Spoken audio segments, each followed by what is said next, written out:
Hey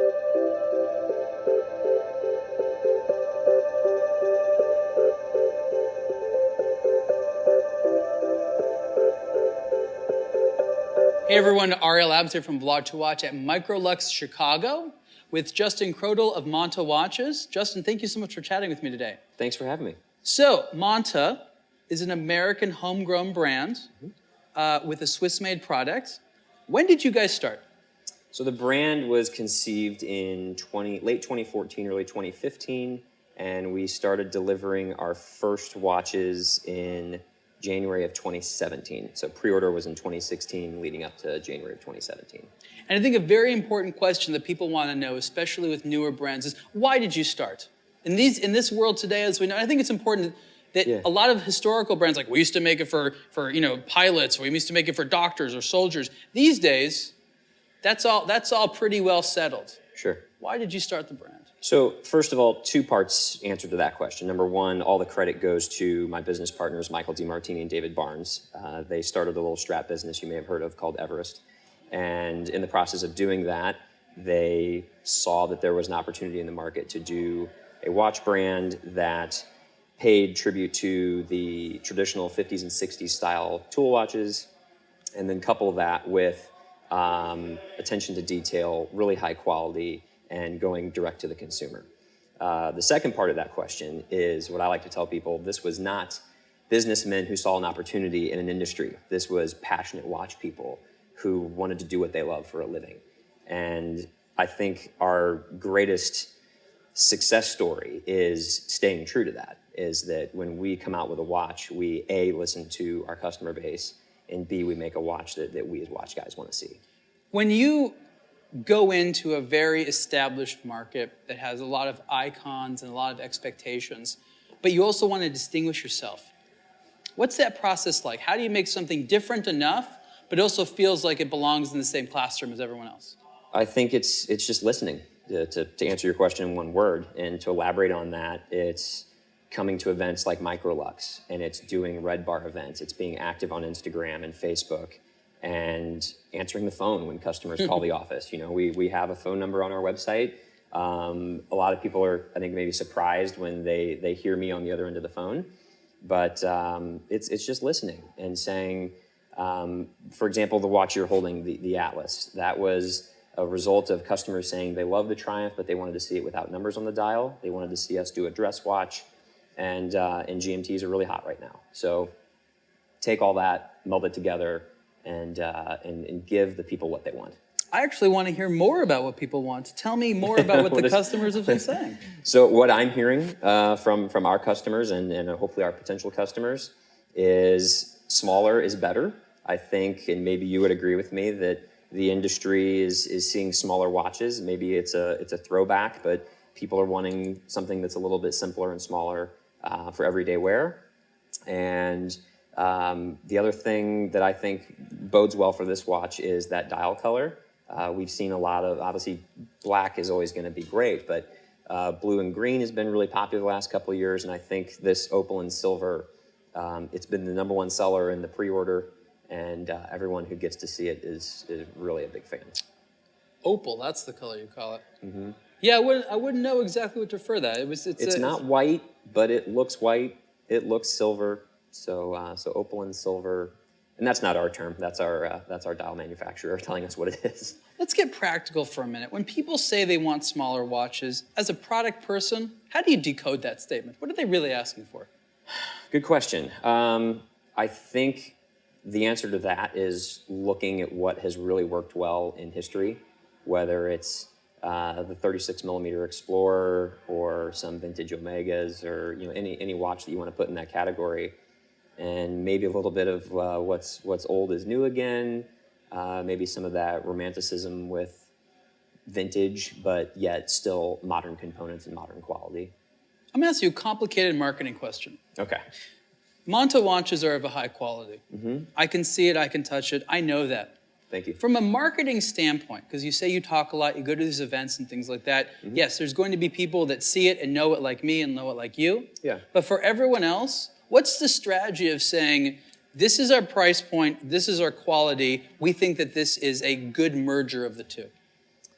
So how do we tell that story? Yeah. Or well, what I've been telling people today is I can put all these great pictures and videos on the internet, and I can have fantastic outlets like aBlogtoWatch do a review, and those are very important. But one of my favorite quotes when it comes to these watches is "feeling is believing." And so that's why I take it upon myself to get out on the road, do events like this, get the watches on as many people's wrists and hands as I can. And even if they don't buy one, just to simply have someone that is a watch connoisseur, a watch enthusiast that is educated in the industry enough to say, hey, I've held a Monta watch and the articulating links are amazing. The bevels on the hands, the applied markers, whatever grabs them is what we want people to, that memory to stick with them so that they can be salespeople and go out there and tell the world that they've seen it. These days, branding is so important to why somebody wants a watch and ultimately buys one. Because as we know, there's a lot of ways to get a high quality, legible, good watch. Right.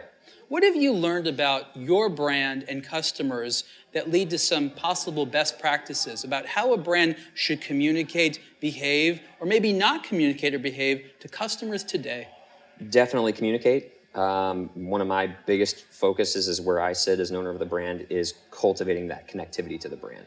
So you're right. There are new brands popping up every day. There's a lot of really great brands here today that a lot of my customers probably own their watches too. So that connectivity to the brand really comes down to, for me, a great process from the website or if they buy it in person, and then is the service after the sale. And that's where I tell people where I can really set myself apart. You can buy a great watch from a bunch of brands, price aside, but you are not going to get better customer service from anyone. You may get the same level of customer service, but no one will beat Monta when it comes to customer service. I believe you, but I also think it opens up an interesting question of if you are this proudly American company that really leverages what I think America is excellent at as customer service compared to the Swiss. I think we can agree that. Yeah, sure. Why then still focus on the Swiss-made product? It's not that it's wrong, but you see how it forces consumers to have to answer some interesting questions. So I think history and tradition, people are really drawn to that. When you're talking about a mechanical watch, when everyone has the time on their phone or their Apple Watch, there is that tradition of Swiss watchmaking that goes back, hundreds and hundreds of years. And number two is conversations I've had with people in the industry, manufacturers. We're always exploring, looking for new ideas, and there's just things that the Swiss can do that no one else can when it comes to the hands and the dial, the movement. I mean, I know there's some really interesting things going on with hairsprings right now in the U.S., but for Sellita and ETA movements, for the longevity, the reliability, the price point, all of that just checks all those boxes for us. And I think that consumers, as they go down the road of learning about watches, they recognize that the Swiss are really great at making a product, but there's people from other places that are better at other things, like customer service or marketing. Do you think that today, given the ability for an American company to easily, well, not easily, but to have a Swiss-made product, gives consumers a level of choice where they can say, I like that design, but I want that marketing, and I love that customer service? Right. That seems to be available now more than ever before. Would you agree? Yes. Yeah. But in that instance, you can't say, I want ABC watch with Monta customer service. And, right. I mean, that doesn't exist. So it's motivation for us to continue to up our game. As good as I think we are at customer service, we can always be better and continue to get better and continue to design better quality products too. If you talk to pretty much any retailer that sells watches in the world, I'm talking about like a brick and mortar retailer, and you ask them, like, what's your competitive edge? They say the same thing. They say customer service. Let's unpack that statement a little bit and explain to me, what does good customer service in this space actually translate into? To me, it's being upfront, honest, and somewhat under-promising, over-delivering, if you know what I mean. But in that sense, if a customer has a problem with their crown and I know it's going to take a week to have it replaced, I'm going to tell them 2 weeks because I'm probably going to come in right at about a week. And so it's just being forthright.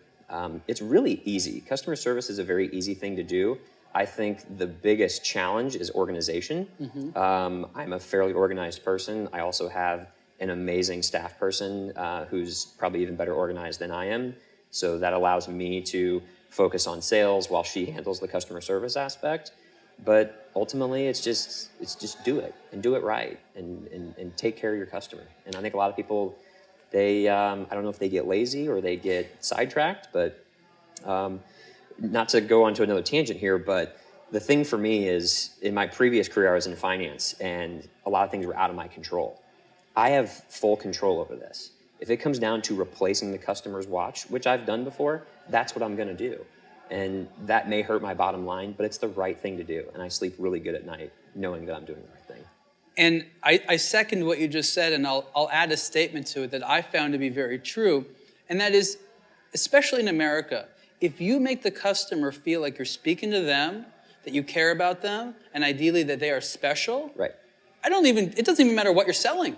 Right. They want to do business with you. Loyalty, and they'll tell all their friends. Yeah. So let's just talk about prices really quick. This Sure. model is the Monta SkyQuest. And how much does this cost? $1,925 US on bracelet. So this is a GMT watch, and this other model here Another GMT. is also a GMT. And what's the name of this model? This is our brand new, it's the Atlas. The Atlas. And what's this price? On bracelet, $1,795 US. It's pretty similar prices. Yeah. Different watches. And would you say that's an average price of the brand? Yes, that one in particular. We range from $1,550 to $1,925, so somewhat tight range in there, and that one falls right in the middle. Justin, thank you so much for speaking to us. I appreciate it. Yeah, my pleasure. Thanks for having me.